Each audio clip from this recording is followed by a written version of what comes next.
The Black Widow V4 by Razer is probably Razer's best attempt so far at getting their hands into the custom keyboard business. Now, if you guys are interested, I am going to be doing a giveaway in this video, so please stick around to the end for details on the giveaway. You can actually win this exact Razer keyboard here, and just stay tuned and I'll tell you how. So let's get back into the keyboard. So the keyboard is something done by Razer. As we all know, Razer has been making mechanical keyboards for a very, very long time. But generally speaking, you're paying a lot of money, about $200 for a keyboard that is mostly made of plastic, has really quick clicky switches, not easily customizable, and because they're generally all soldered in. And yeah, the quality just doesn't really seem to be there for something that you're paying about $200 or more for. Now, this Black Widow here is roughly around the same price as a lot of their other Black Widow products. It starts at $199, but if you get the white color, or the chrome color I believe is what they called, you do have to pay an extra $20. So this one here, the one that we got today, is $220, and I got this off of Amazon. Yeah, that's kind of a steep price, but let's take a look at the keyboard and see how it is. So just by opening up the box, we see just the keyboard in there. Now the Razer keyboard does use double shot ABS keycaps, so they're pretty flimsy feeling, to be perfectly honest. I'm not the biggest fan of them, but with this keyboard, they supposedly say that it's hot swappable, right? Like if you look on the website, that's what they're promoting, that it's a hot swappable keyboard. The switches that they have inside the keyboard are a orange, like the Razer Orange. They're a tactile switch, so they're not clicky, which is really, really nice. They're a little bit quieter, but they are tactile as per Razer standard, because Razer does understand the gaming community, and generally speaking, if you're going to be doing any sort of gaming, you're going to need a keyboard with a high polling rate and some form of tactile switches. And then if you look at the rest of the keyboard, you can tell that the keyboard itself is made of aluminum, but only halfway. Now they do, I believe when they first came out with this keyboard, they were promoting that this was an aluminum case, and I think a lot of content creators kind of slammed them for it, because let's be honest, it's not. It's an aluminum top case with a plastic bottom case. And for me, I don't really I wouldn't call that an aluminum case, especially when you're dealing with the sound when it comes from a mechanical keyboard. A lot of the sound comes from the bottom case, and when your bottom case is plastic, the tone that you're going to get is going to be plastic, right? So if you want a more crisp and clear tone that you generally get from aluminum, your bottom case needs to be aluminum. Now, if you look on their website now, it does say that it is an aluminum top case. So I'm really glad that they kind of cleared that up and stopped with the confusion, because I feel like that was a little bit unfair and a little dishonest of them. And yeah, let's just go ahead and just see what this sounds like first, and then we'll talk a little bit more about it.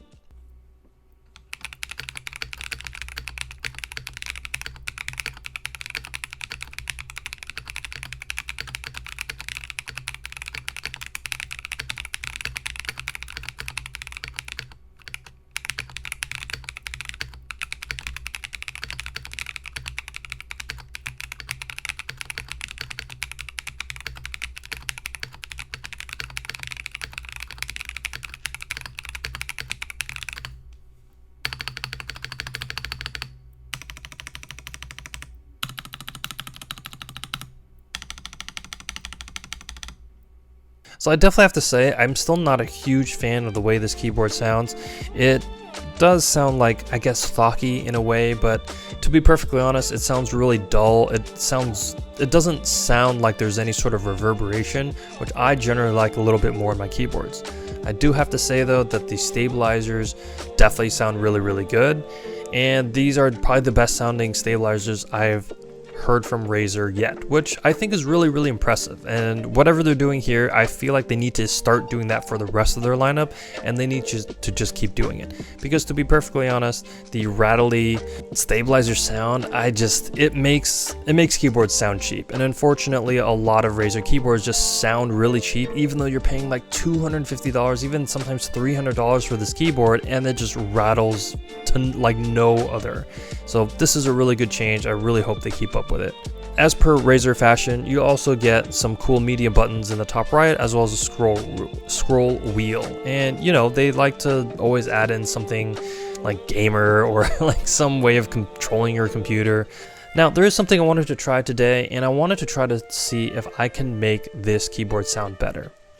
I was a little bit worried because a lot of the early reviews for this video showed that if you unscrewed and took apart the keyboard, you would have to break through this sticker that would basically void your warranty.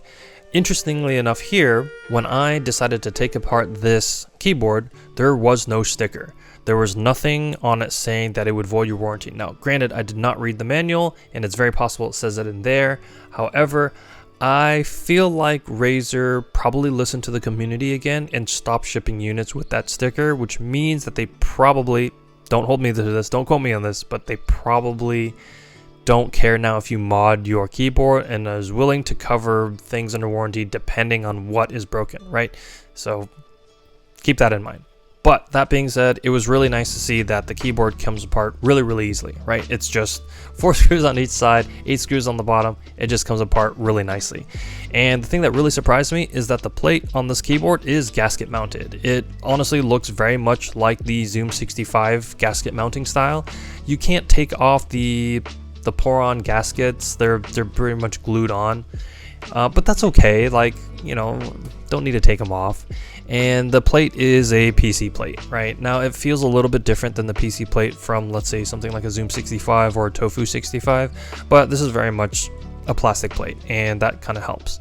Interestingly enough, on the bottom, it looks like Razer has done a tape mod, right? This is their sticky sheet of tape, but yeah, tape mod, which I think is really cool. And then of course they have some case foam. Now the case foam is really thin. I don't really like it, so I'm gonna remove it. And the first thing that I'm going to do on this keyboard, I'm going to add some polyfill into the case. Now, if you guys don't know what polyfill is, it's basically stuff that you get in teddy bears, right? So teddy bears, stuffed animals, whatever. This is usually what they stuff those things with. You can buy it on Amazon very cheap. And this basically will act like our case foam while keeping the flexibility of the gasket mount. So we're putting that in there, we're plugging it in, and we're just gonna put it on, like just like that, right? Like, we're not gonna do anything else. Tape mod's been done, nothing else needs to be done. Now, for the switches, we're gonna be using some linears. I want to try to make this thing sound a little bit better, and right now I don't really have any good sounding tactile, so we're gonna be using the Keychron Reds. Keychron Reds are very much like Gateron Reds, right? So if you've used a Gateron Red, you know what a Keychron Red feels and sounds like. That's what we're going to be using.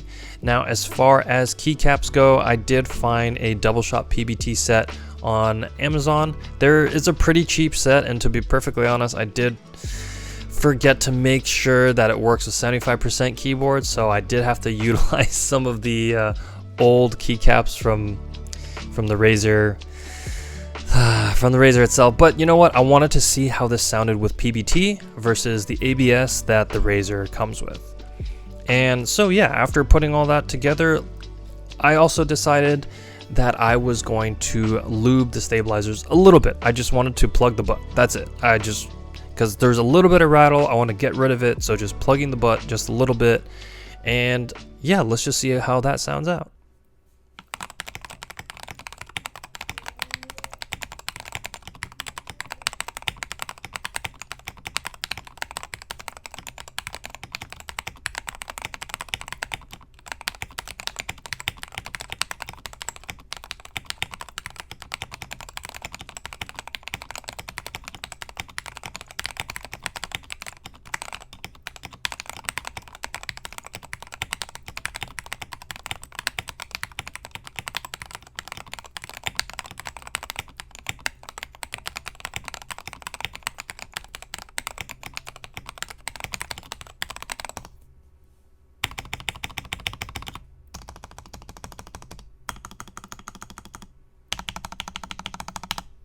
And I definitely have to say, I think this sounds a lot better. There seems to be a little bit of hollowness, which I actually like, that helps reverberate the tone from both your switches as well as the keyboard.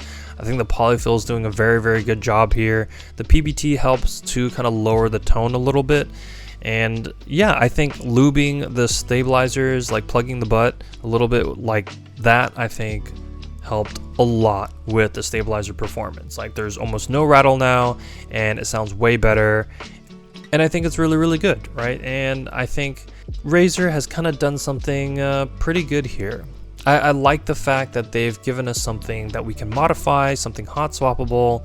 My only issue with this product, even though I think it's really, really good, the only issue I really have with this product is the fact that the case itself, one, is really, really thin, and two, it's still plastic. I personally have really grown out of the plastic sound for keyboards. I really, really like aluminum cases, and I think they sound better. I think they feel better, like they have a little bit more weight to it. I like having hefty keyboards. I think having a hefty keyboard works with the typing experience. But I have to say though, with the Razer keyboard and it having a flexible gasket mount, it is a better typing experience than many other Razer keyboards that I've ever used before. It's still not quite as good as like my Tofu keyboards, or even my Zoom keyboards, or even the Mode Envoy keyboard that we have. It's nowhere near that level, but it's getting there. It's getting there. And I have to definitely give props to Razer for attempting something like this. And so who knows, maybe with enough feedback, maybe enough people buying from them, they will eventually come out with a keyboard that kind of fits more along the lines of what us enthusiasts like coming from a mechanical keyboard. I would actually love to hear your guys' thoughts on the Razer keyboard, see if it's something you guys would be willing to try out. It is, again, a little pricey at $220 for the white one, but keep in mind you do get a full set of switches and keycaps. So there is that. So it is technically a little bit cheaper than a Tofu 65, right? And it's a 75% keyboard. So now, as far as the giveaway, if you would like to win this keyboard, just make a comment down below. It doesn't matter what it is, just make any comment, and then make sure you subscribe. I will not be sending this out to somebody who only comments and doesn't subscribe, so make sure you do both. So make sure you subscribe and make sure you make a comment.